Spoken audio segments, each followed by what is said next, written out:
El título de esta obra es La Transfiguración y fue el último cuadro pintado por Rafael, el gran maestro del Renacimiento italiano.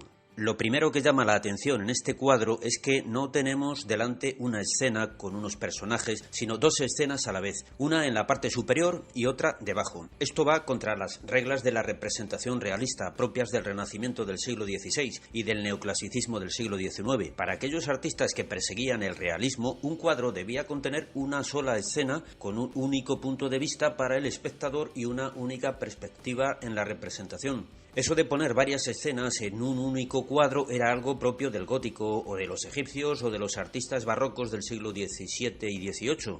Rafael había seguido las normas clásicas de la representación realista en todas sus obras hasta que pintó este cuadro. Murió sin poder acabarlo cuando tan solo tenía 37 años. Muchos estudiosos del arte, como por ejemplo Goethe y Hegel, criticaron esta obra, acusando a Rafael de iniciar con ella el manierismo en la historia del arte. Para ellos el manierismo era un periodo de decadencia. Pero por las mismas razones por las que unos lo criticaron, otros lo alabaron, como Nietzsche y Arthur Danto. En su obra El abuso de la belleza, Danto defiende que integrar dos escenas en una misma pintura es un recurso artístico perfecto para integrar dos visiones o dos aspectos de un mismo tema, y considera a Rafael como un maestro utilizando este recurso para mostrar en su obra dos visiones del mundo contrapuestas, la visión materialista y la visión idealista o espiritual. Rafael fue un genio y un maestro en todo lo que tiene que ver con la pintura, pero en lo que sin duda destacó, de tal modo que ningún otro artista le ha superado, fue en dar con la postura y el gesto perfectos para representar de la manera más armoniosa y bella posible los sentimientos humanos en las figuras de sus cuadros, y especialmente en la figura de la mujer. Las más bellas representaciones de la mujer en la historia del arte las ha hecho Rafael, creando arquetipos de belleza, fuerza y elegancia insuperables. Volvemos a la transfiguración. En realidad, cualquier cuadro que tenga un formato vertical permite que podamos ver por separado lo que está arriba y lo que está abajo, sin ningún problema. Veamos ejemplos. En esta foto podemos ver la parte superior y la inferior como dos mundos separados, incluso a pesar de que hay elementos de la escena que están en los dos niveles o planos. Lo mismo ocurre en esta foto, o en esta. Este cuadro es del pintor español Antonio López. Se titula El lavabo y el espejo. Se trata de una representación muy realista, pero vemos que la parte superior está representada en una perspectiva diferente a la que tiene la parte inferior. En este cuadro de Dalí tenemos integrados también dos puntos de vista en una única representación. El Greco fue también un gran maestro manejando el formato vertical en sus obras. Este es El entierro del conde Orgaz. Arriba el alma del difunto entra en el cielo, abajo el cuerpo muerto entra en la tumba donde reposará hasta el día de la resurrección. Este cuadro estaba en la pared de la iglesia donde el conde fue enterrado, de modo que su sepulcro quedaba situado justo debajo del cuadro. El espectador así veía cómo el cadáver era introducido en su tumba. Este cuadro también es del Greco.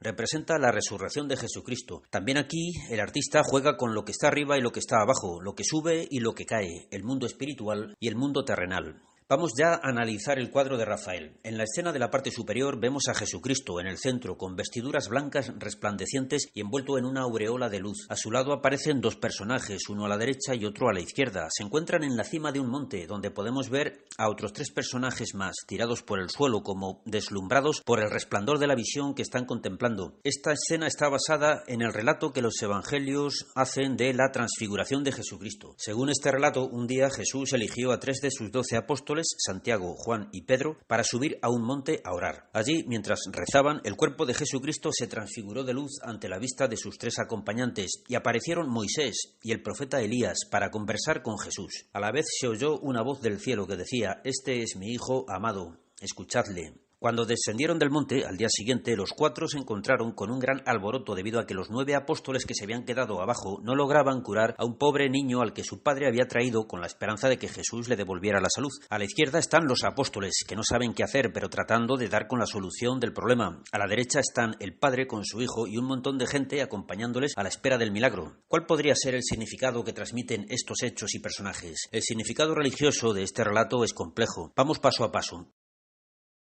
Para los judíos que vivían en tiempos de Jesucristo, todas las cosas que Dios había revelado a su pueblo estaban contenidas en las Sagradas Escrituras. Estas Sagradas Escrituras se dividían en dos partes, la ley y los profetas. Moisés para ellos representaba la ley y Elías representaba la revelación contenida en los libros proféticos. Los dos habían visto y oído a Dios en un monte. Moisés en el monte Horeb recibe de Dios la ley y la autoridad para gobernar a su pueblo. Elías también en el monte Santo recibe de Dios la misión de ir a su pueblo a recordarle los compromisos de la alianza y la promesa que Dios había hecho a su pueblo de enviar al Mesías. Todos los profetas cumplían este trabajo de recordar al pueblo las promesas de Dios. El significado es claro, Jesucristo es el cumplimiento de la promesa de Dios, es el Mesías enviado por Dios a su pueblo. En el pueblo judío, los reyes, los profetas y los sacerdotes eran ungidos con aceite. Esta unción significaba que la persona que la recibía se convertía en enviado por Dios para gobernar a su pueblo como rey, para enseñarle como profeta o para santificarlo como sacerdote. Tanto el rey como el profeta y el sacerdote en el Antiguo Testamento eran figuras del Mesías que habría de venir. Eran como prefiguración del Salvador que Dios prometió que habría de enviarnos. La palabra Mesías en hebreo significa lo mismo que la palabra Cristo en griego y en castellano se traduciría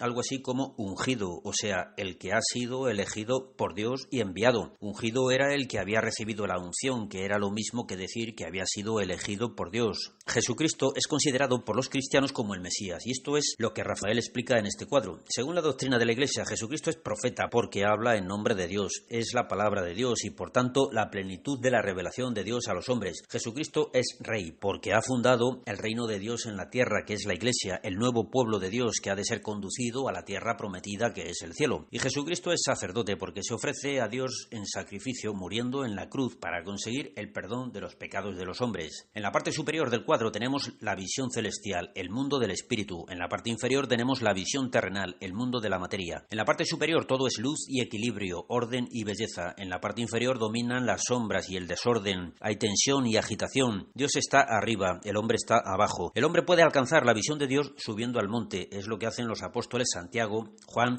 y Pedro. Jesucristo sube con ellos y estando allí les revela su condición de Dios. Su cuerpo se manifiesta ante ellos como transfigurado de luz para demostrarles que tiene el poder de Dios. Cuando descienden del monte, Jesucristo cura milagrosamente al niño poseído por el demonio. Los apóstoles comprenden que Jesucristo es el Mesías. No solo es sacerdote, profeta y rey, sino que es el Salvador del mundo, venido del cielo con poder para someter al demonio, que es el príncipe de este mundo terrenal. Se dan cuenta de que Jesucristo es la palabra de Dios hecha carne, la promesa de Dios cumplida. Es Dios encarnado con un cuerpo y alma humanos. Jesucristo es Dios y hombre a la vez, en una sola persona. Este es el contenido de la fe de los cristianos, y los que creen que Jesucristo es Dios forman parte de la Iglesia, el nuevo pueblo de Dios. Como Moisés y Elías vieron a Dios en el monte, así también Santiago, Juan y Pedro, que son las columnas de la Iglesia, vieron a Dios en el monte de la Transfiguración. En el hombre se da la tensión entre materia y espíritu, entre lo que está arriba y lo que está abajo. Rafael lo representa con los gestos de las manos. Platón señala hacia arriba porque su filosofía idealista da prioridad a las cosas del espíritu. Aristóteles señala hacia abajo porque su filosofía realista da prioridad a la materia. Esta tensión está reflejada en el niño poseído por el demonio, que con una mano señala hacia arriba y con la otra señala hacia abajo. No solo eso, sino que con un ojo mira hacia arriba y con el otro hacia abajo. Esa tensión unos la resuelven diciendo, como Platón y muchas religiones orientales, que lo único valioso es la vida del espíritu y que la materia es mala, de modo que el alma debe liberarse del cuerpo. Otros resuelven la tensión diciendo, como Nietzsche, que lo único real es la materia y el espíritu es un engaño fruto de alucinaciones, de modo que los hombres están condenados a vivir una vida sin sentido ni esperanza en nada que vaya más allá de las fuerzas humanas.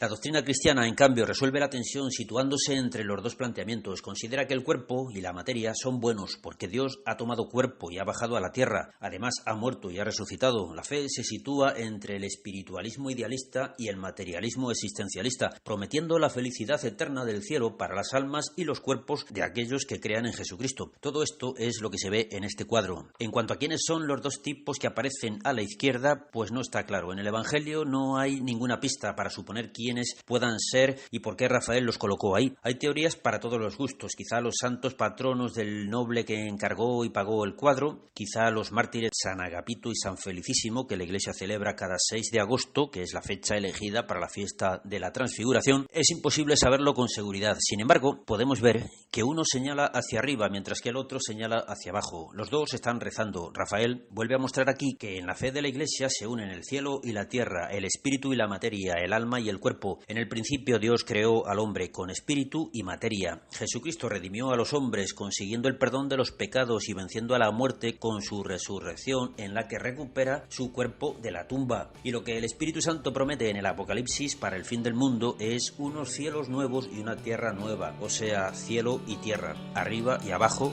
juntos. Nada más, hasta el próximo vídeo.